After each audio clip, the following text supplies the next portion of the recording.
Hello people, wagwan. You don't know this is a boy Kev, and it really feels good. You can see I'm all smiles. 4 months post-op, I'm really feeling good. Like you see, I can come and sit in front of the camera topless. Yeah, really feeling good post-op. Not perfect, but perfect is not what I was looking for. Because coming from where I'm coming from, because the perfect is not what I'm looking for. So I just fix up myself a little bit. Cover my big bang belly. Yeah. Cover my big bang belly because I have to wear some nice spandex boxes to hold in my belly because you know I'm on a weight loss journey. So I lost 26 pounds. Anyways, that's not what I'm here for. I'm here to talk about my top surgery. Successful top surgery. It's 4 months now. By the time this video is released, it's 4 months. So maybe because when I did the video, I had the bandages and stuff, so people never really want to look. So maybe I can look now. It's not perfect. Perfect wasn't what I'm looking for. All I wanted was a chest instead of breast. So now I have my chest and I'm satisfied. I had a lot of flesh here because the breast tissues and flesh went all the way here. So I had to do an incision here that goes all the way under here. So here's not really perfect yet. As soon as I start working out some more, then all this will go down. And all this will go down. Hopefully, if it doesn't go down, I'm still not feeling away because the flesh that I had here was twice the amount. It was like bulging up here to the point where I never wore sleeveless. If you check all my videos that I did before, I would not wear summer sleeve. If I'm wearing summer sleeve, I have on like 2 or 3 merino to hold on this flesh area. So my tattoos them can't show. So right about now, can't show my tattoos them and I really care. But top surgery was not about dressing like this. I'm not about wanting to walk around nude. That wasn't why I did top surgery. I just wanted to have chest and not breasts. That's why I did my top surgery. So, like I tell people, doing transition is just syncing my body with my brain. Basically, that's what it is for me. So, 4 months post-op, as you can see, my nipples are there now. So they took off what they had to take off, and I did the liposuction, and I also did the plastic surgery. So all the big area that was here, the black big area that was here, it's no longer there. They remove that and make it smaller. As you can see, it's 4 months, so I still have a little more work to do. Still have a little swelling to go down right here, but then the doctor say it may not go down because this might work out to be my pecs. Once I start working out, it might just push out some more, so they had to leave the space. So when I start developing the muscles, then the area can look perfect. So I'm satisfied. The nipples them catch and everything, them heal and everything. Like within 7 to 12 days, I already feel like I was healed. But as the time goes by, the swelling like go down more and more and more. I'm just feel nice. My chest just flat and things. So yes, that was just like a quick update post-op. 4 months post-op. To all the trans men who wants to do their surgery, go ahead and do your surgery. It might not come out perfect, but at the end of the day, the reason why most of you want to do the surgery is because you don't want to have breasts and you want to have chest. So if you're like me who don't want to have breasts, you want to have chest, then go ahead, do it. Other transgenders may not feel like they want to do surgery. Don't be pressured into doing surgery. Remember, this is a lifetime decision and it's non-reversible. So if you like having breasts and you still feel like a trans, you can stay with your breasts. If you want to do testosterone and not take on your breast, you don't have to. It's just that the testosterone is going to reduce the stiffness in your breast, so it won't be stiff anymore, so it might be falling. So if you had big breasts, you start taking the T's, then you know them going to drop. So it's up to you what you can live with. A lot of trans men do receive, and some of them like the pleasure that they get from their breast being stuff. I don't really enjoy any of that, so I never really wanted it. So yeah, things that people need to know about top surgery, I spoke about it in some of my videos. But I'm going to touch up on a few things right now. You make sure you have a good support system before surgery and after surgery. You need people to care for you mentally and physically. Don't be doing this alone. Don't be on the journey by yourself. Make friends as you go along. Form support groups with people who are trans persons who can advise you and encourage you. Because during the first week, when you're feeling the pain and going through the transition, if you don't have strong people around you to encourage you, it might break you.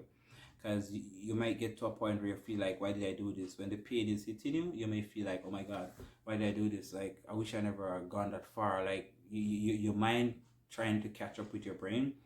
and it might send you into a different state of mind. So have a strong support system that you can rely on, people that you can talk to, people who can counsel you or pray with you, basically.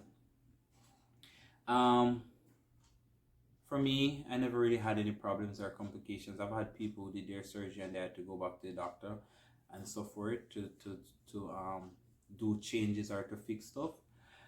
So far, I'm okay with mine. Like, I don't really have a problem. I wasn't looking for a perfect body. I'm 39 years of age, so the 29-year-old person and the 24-year-old person might get a better result because they never gave birth, so their chest area is easier to work on.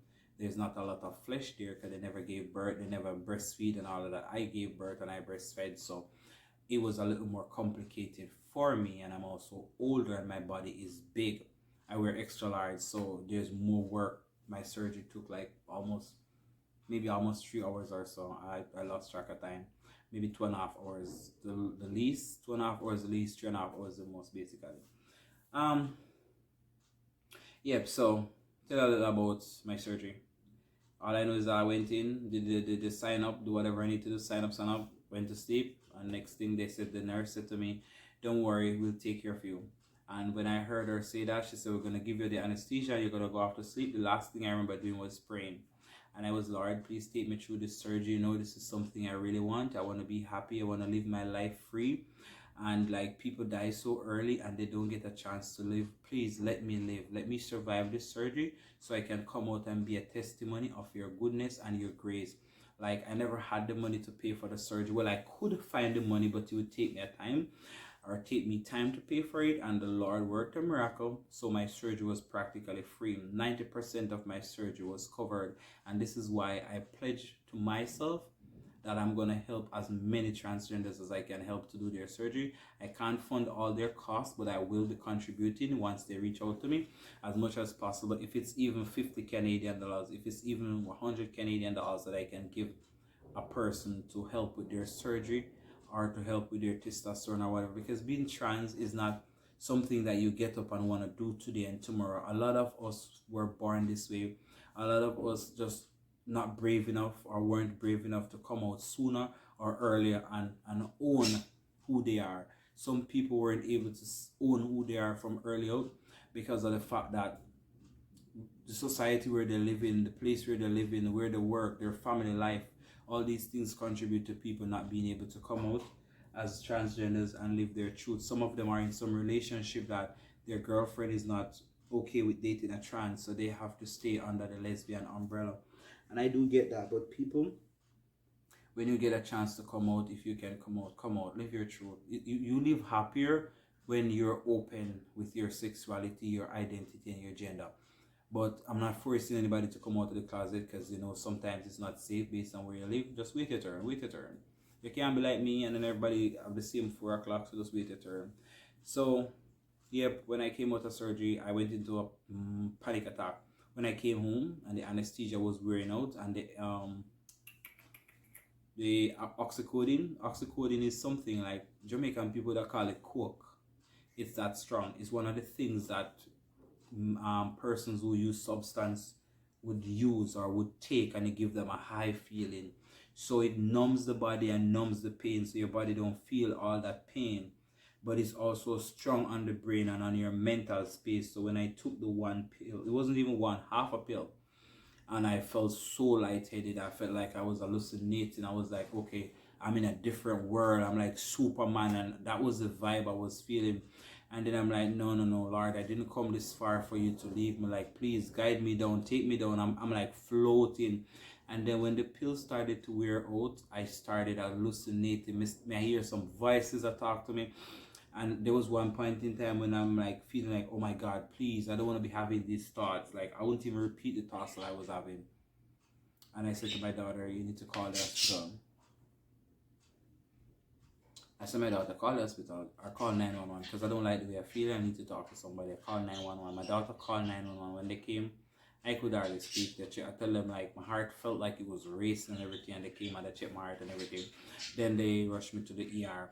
I was at the ER for like almost 3 hours before anybody came to me and attended to me. And I was like, ooh, if I can find the video, I'll add it to this and show you what the ER looked like when they finally took the time to see me. The room that they put me in, oh my god, the room was like so dirty. And they're like, it's like emergency, like they don't have a lot of space, they don't have a lot of bed, they don't have a lot of doctor, everything. But at the end of the day, I'm glad and I'm grateful that I didn't even get any help there. All they did was change my blood, my dressing, my what they call it, something, the drains, because I had 2 drains coming out of my this ear. They were draining the extra fluid from the body that was, they did the surgery, they were draining any extra blood or whatever that was there. So all they did was change dressing, and then they asked me if I want a nurse to come by my house every 2 days, and I said yes. So I had a nurse come over to visit me every 2 days. So I'm not saying all this to scare you. I'm just saying prepare for everything, because you don't want to go into surgery and not prepare, and then shit happen. But for people who live in the island, if you can leave to do your surgery in another country, it's better for you, because where healthcare is concerned, it's better in the big countries like England, America, Canada. The healthcare services is better when you do your surgery there. So save up your money and see if you can book book your surgery and just fly out.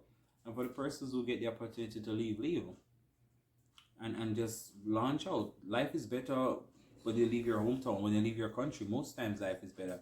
If you want to come to your surgery and go back to your island, then that's okay. But since I came here, I'm much happier. Even like I'm not doing the job that I want to do, but I still feel much happier, more contented. So yeah, man, just the things that now keep it too long. Just want to give you an update. It's 4 months post-op and I'm feeling good. Yeah, I'm gonna stand up, come down with my bang belly, but it's a good look. It's a good look. So now we can show up my tattoos them. And if you finish the tattoo them on the side, like how that on here busy. Oh, I never shown where me get the tattoo from. The one here. This is where my logo came from. Realize everyone ain't loyal, and I'm not sure if I tell you guys, but I'm putting out a new logo. A new logo will be touching the street within a couple of days. By now on Christmas, I put out the new logo. The other 2 logos I'll be putting them up by now on Christmas, and by January I'll be making bulk. So I'm just gonna put out 2 for now, see if people want, and then order. Like my aim is to open a store in Jamaica and in every country. I want to open a store selling my products in every single country. If there are persons who wants to work for me, or persons who wants to sell for me, link me up, follow me on IG, send me a DM. We can work out something. You want to sell my products? I sell them to you at a reasonable price, and then you can sell them back personally. I'll give you the link and everything. I can give you the stuff for a price, so you can sell it back. So if you sell clothes, if you sell merch, if you sell shoes, bags, I'm doing leggings, I'm doing hats, I'm doing masks. I'm hoping to get some scarf, and I'm also doing cups. Realize everyone ain't loyal, and I'm not sure if I tell you guys, but I'm putting out a new logo. A new logo will be touching the street within a couple of days. By now on Christmas, I put out the new logo. The other 2 logos I'll be putting them up by now on Christmas, and by January I'll be making bulk. So I'm just gonna put out 2 for now, see if people want, and then order. Like my aim is to open a store in Jamaica and in every country. I want to open a store selling my products in every single country. If there are persons who wants to work for me, or persons who wants to sell for me, link me up, follow me on IG, send me a DM. We can work out something. You want to sell my products? I sell them to you at a reasonable price, and then you can sell them back personally. I'll give you the link and everything. I can give you the stuff for a price, so you can sell it back. So if you sell clothes, if you sell merch, if you sell shoes, bags, I'm doing leggings, I'm doing hats, I'm doing masks. I'm hoping to get some scarf, and I'm also doing cups, mugs. So link me up and let me know if you want to work with me. If you want to sell from me, I can sell them back at a reasonable price. You know the thing, you know the steps. Support a black brother. Let's take this business big. Big, big, big. Let's say this business big. So that's about it. By now, in maybe 5 to 10 days time, you'll be seeing the new logo them out, up and running. Also, follow me on IG, journey_with_Kevin. So big, big, big. And you don't know the wedding. Yeah, getting married in the summer. Can't wait. COVID or no COVID, I definitely need to put this woman's name beside mine, or put my name beside hers, so we can make the thing official. I don't want to be a girlfriend. I don't want to be calling her my girlfriend. I don't want to be calling her my fiance. I don't want to be calling her my baby mother. I like the wife title. I like the husband treatment to me I get. So fact that I get the husband treatment, I have to give her the wife treatment. No, yeah. So just need COVID to kind of so can set the date. Because we already know it's going to be in the summer. Set the date and send out the invitations. As soon as we see where COVID is, we're going to show out the invitations. The invitations should be out by February, because I want to give people in the islands time so they can book their flight if they want to book them flight, and take them time off from work. And who if we get visa, go get visa. I don't know, bridal party, I got big and all these things, but nah, I'm telling you too much now. Follow the videos, follow the journey. If you have not yet subscribed to the channel, subscribe to the channel. This is your boy Hothead Kevin, FTM, female transition into male. You know the thing, you know the steps. Uncle Lobster, another video on the channel Journey with Kevin. OC Hothead, but I kind of calm down and also the head not too hot.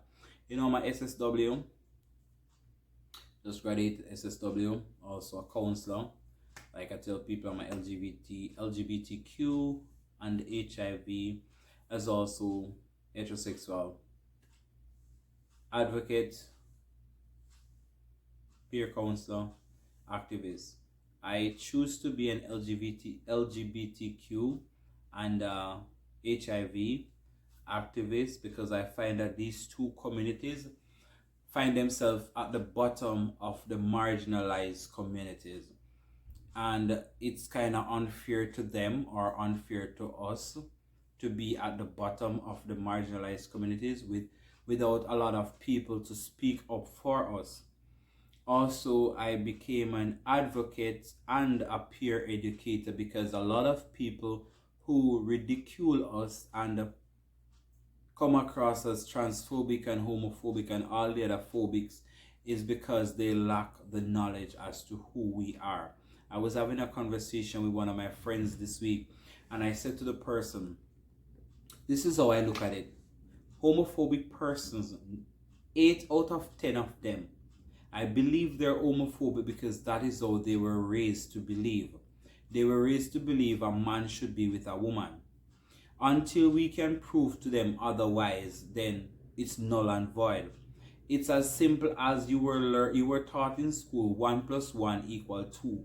All your life you believe 1 + 1 = 2.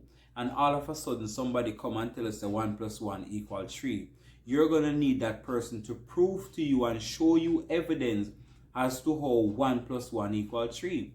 Until us LGBTQ people start taking the time out to educate homophobic people as to who we are, the society might not change. It's a sad reality. That is what I came up with.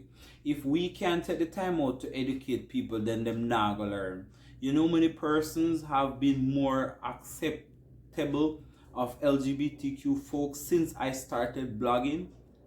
A lot of persons in my circle did not know much about a trans. On my Facebook, somebody added me the other day.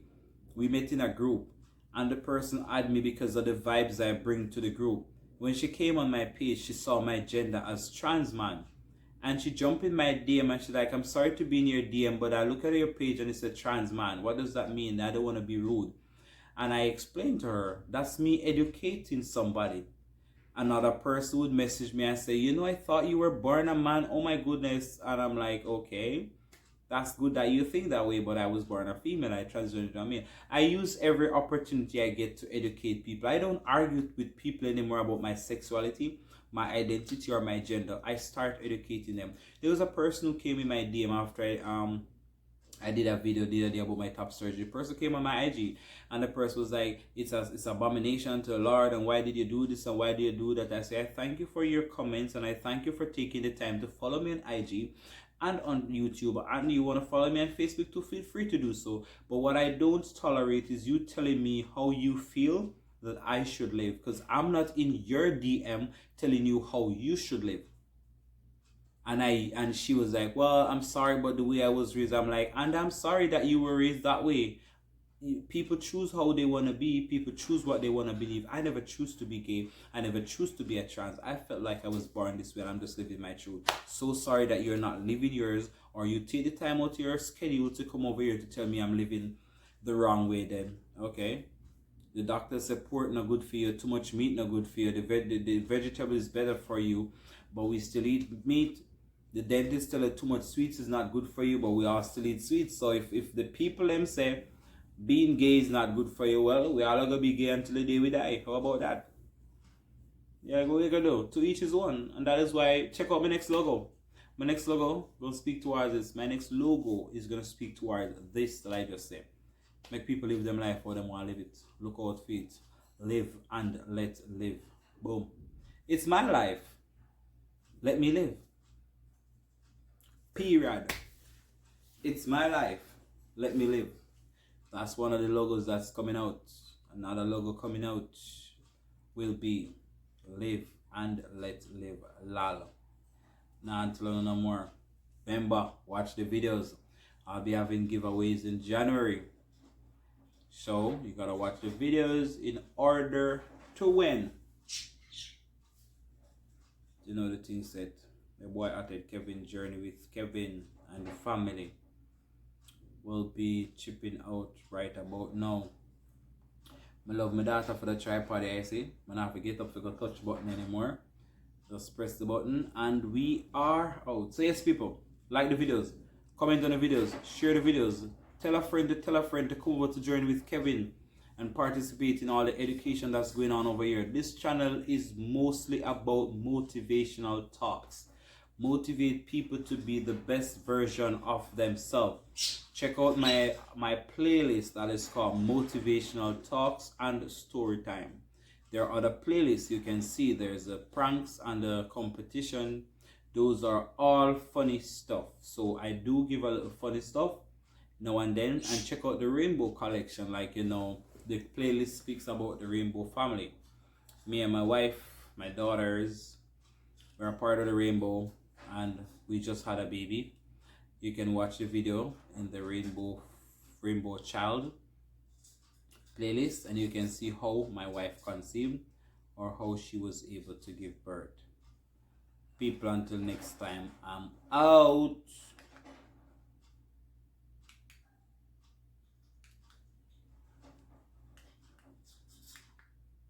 Like what?